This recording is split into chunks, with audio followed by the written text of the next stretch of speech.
Hello students, मैं हूं Shashikant sir. स्वागत करता हूं एक बार फिर से मैं अपने YouTube के चैनल AECC ट्यूटोरियल में।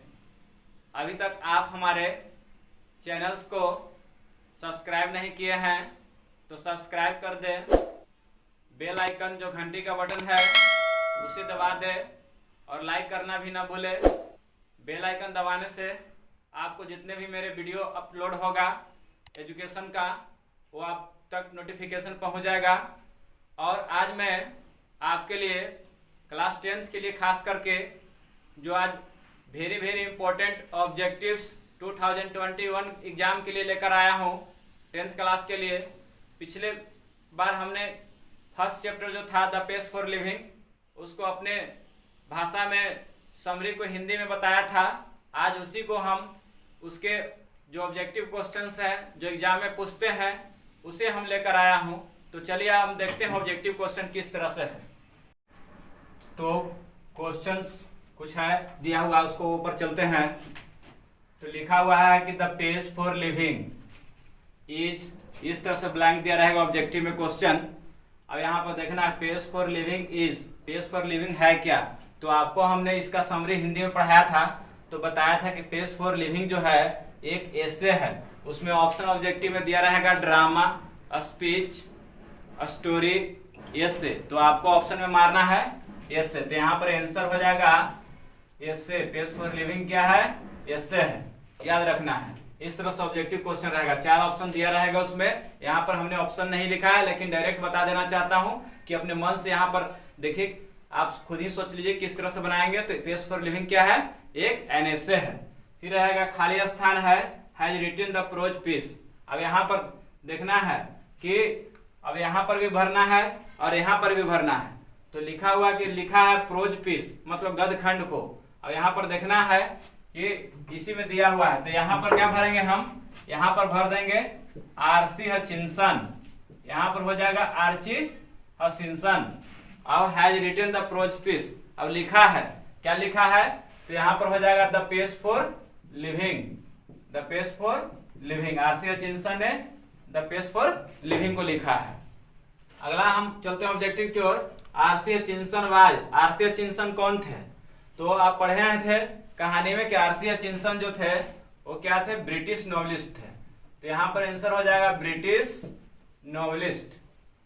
आरसी हचिंसन एक ब्रिटेन के उपन्यासकार थे। अगला है कि the author saw a plane, लेखक ने नाटक कहाँ देखा था?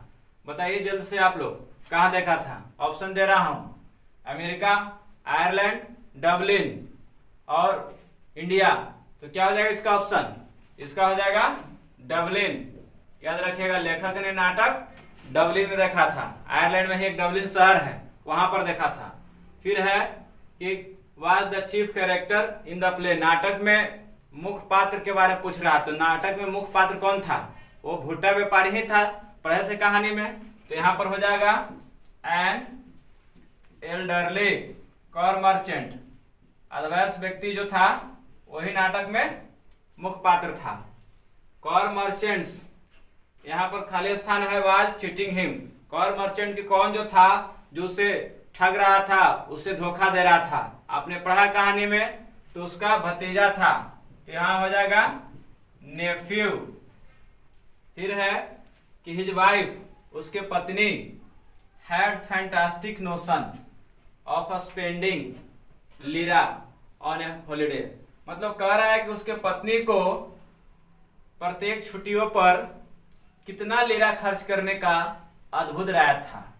5 लीरा, 10 लीरा, 15 लीरा, 20 लीरा। तो इसमें कहानी में दिया हुआ था 10 लीरा। तो यहाँ आंसर हो जाएगा 10। आपको अगला देखना है कि the author enjoy in A car eight, लेखक जो है एन आवर मतलब कि प्रति घंटा कितने मील की दूरी में यात्रा करना बहुत ही लेखक को अच्छा लगता था। लेखक को कार में बैठकर कितना किलोमीटर प्रति घंटा की रफ्तार से मतलब कार चलाना अच्छा लगता था? 90 किलोमीटर, 95 किलोमीटर, 100 किलोमीटर, 110 किलोमीटर। तो इसमें आपको आंसर क्या होना चाहिए बताइए जल्दी से। तो आंसर हो जाएगा 90 kmph किलोमीटर पर आवर।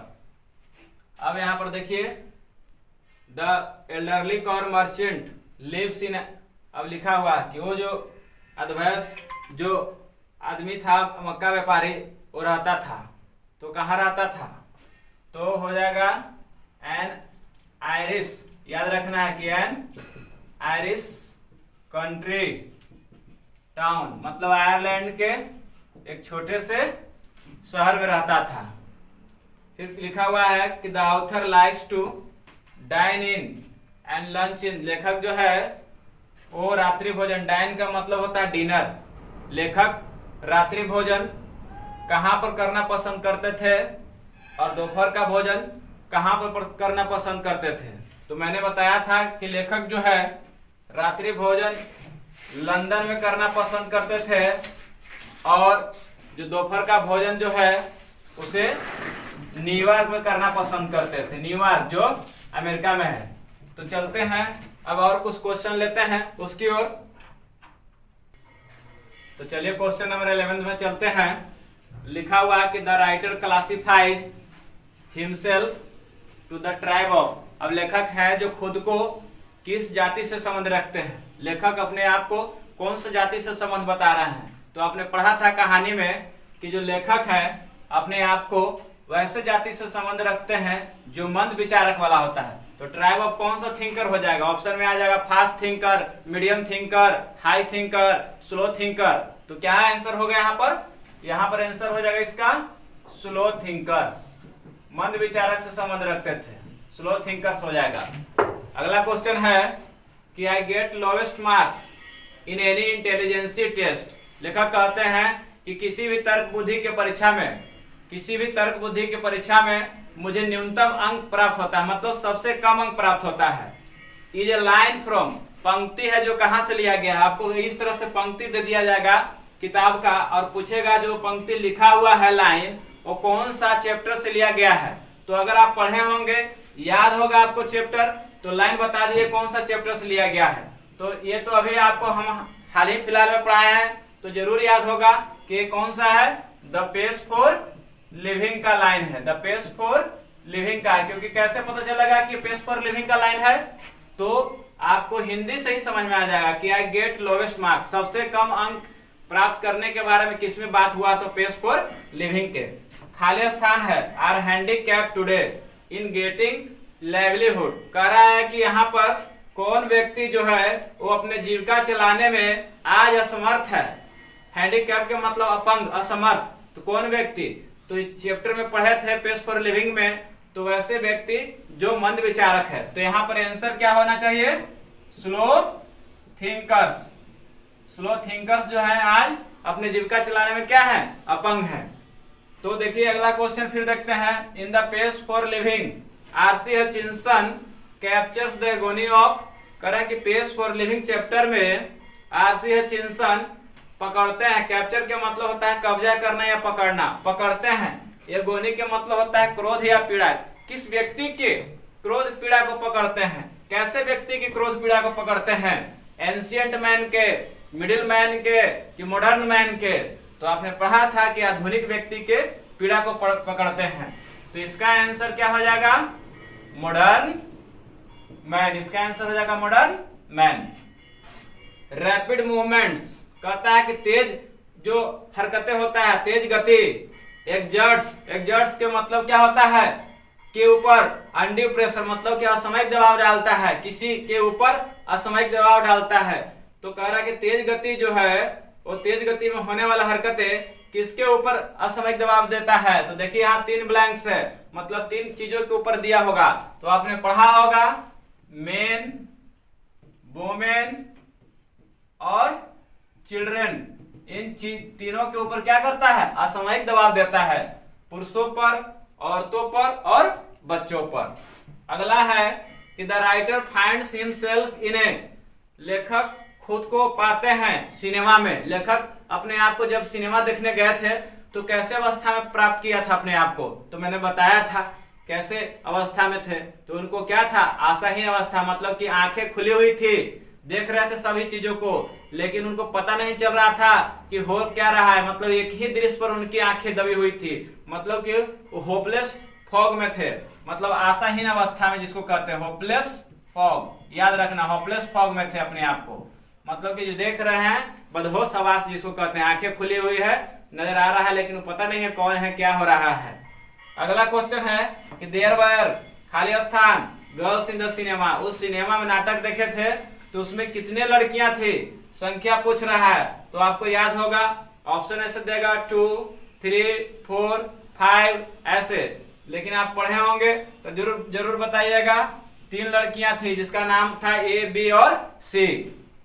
अगला है the author does not dislike. लेखक किसको नहीं पसंद नहीं करते हैं। लेखक हैं जो किस चीज को ऐसा नहीं कि पसंद नहीं करते हैं, मतलब कि लेखक किस चीज को पसंद करते हैं। इन एवरी फील्ड, हर क्षेत्र में, किस चीज को, तो कैसे चीजों को, तो रैपिड मूवमेंट हो जाएगा। रैपिड मूवमेंट याद करना, रैपिड मूवमेंट मतलब तेज गति में होने वाले हरकतों को पसंद करते हैं। मतलब कि लेखक को जल्दी जल्दी कार चला के घूमना अच्छा लगता है, लंदन अमेरिका का एरोप्लेन से सफर करना अच्छा लगता है, तो तेज गति को कह रहे हैं। कह रहा है एन एग्जाम्पल, एक उदाहरण के रूप में, when I go to cinema. लेखक कह रहा है कि एक उदाहरण के रूप में जब कभी मैं सिनेमा जाता हूँ। I find my self in hopeless fog is a line from. कह रहा है कि मैं खुद को आशाहीन अवस्था में प्राप्त करता हूँ। लेखक कहते हैं कि जब कभी मैं सिनेमा देखने जाता हूँ तो अपने आप को एक आशाहीन अवस्था में प्राप्त करता हूँ। ये पंक्ति कौन से चैप्टर से लिया गया है, तो आपको ये लाइन के हिंदी याद हो गया तो जरूर आपको याद होगा कि हम कौन सा चैप्टर में इस कहानी के बारे में बात कर रहे हैं जो पढ़े थे। तो आपको याद हो जाएगा द पेस फॉर लिविंग। इसका आंसर हो जाएगा the pace for living. Pace for living की बात करते हैं। अगला है कि the pace of life was getting too much for the. करा कि जीवन की गति जो बहुत ही, टू मच कहने का मतलब होता है दुख भरा, दुखदायक, जो मतलब बर्दाश्त से फाजुल। जीवन की गति किसके लिए ज्यादा दुखदायक, कष्टदायक हो गया था? बच्चों के लिए, नेफ्यू भतीजा के लिए, एल्डरली और मर्चेंट मतलब अधवयस उस भुट्टा व्यापारी के लिए, कि इनमें से कोई नहीं, ये नॉट मतलब इनमें से कोई नहीं। तो अब जा रहा है कि जीवन का गति उसका बहुत दुखदायी था, क्योंकि आमदनी अठन्नी था, खर्चा रुपया हो जा रहा था, भतीजा ठगी ले रहा था, उसके पत्नी प्रत्येक छुट्टियों पर 10 लीरा खर्च कर दे रही थी और वो कमा ज्यादा नहीं रहा था। और वैसे चीजों उसके लिए जो बताया जा रहा हृदय से कमजोर था, और उसे कह दिया गया था कि एक हवाई जहाज है जो 1000 माइल्स की उड़ता है, तो और उसको थोड़ा सा विश्वास ज्यादा लग रहा था, इसलिए ये आंसर क्या हो जाएगा, एल्डरली और मर्चेंट। तो इस तरह से हमने आपको बता दिया पूरा ऑब्जेक्टिव्स जो है, इंपॉर्टेंट ऑब्जेक्टिव जो 2021 एग्जाम के लिए VVI है। आशा करता हूं कि ये पसंद आया होगा आपको। आप इसको नोट डाउन करना चाहते हैं तो नोट डाउन कर ले, या आप इसको स्क्रीनशॉट लेना चाहते हैं तो स्क्रीनशॉट ले सकते हैं।